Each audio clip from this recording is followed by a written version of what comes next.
ఏం ఆర్డర్ వచ్చిందో తెలియలా.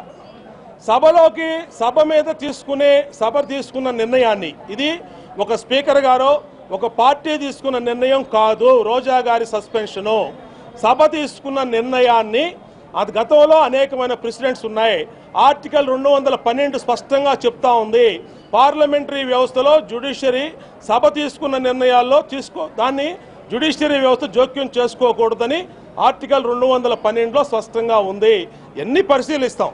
తెలుగుదేశం పార్టీ శాసనసభ్యులు మంత్రులు మాట్లాడుతున్నారు.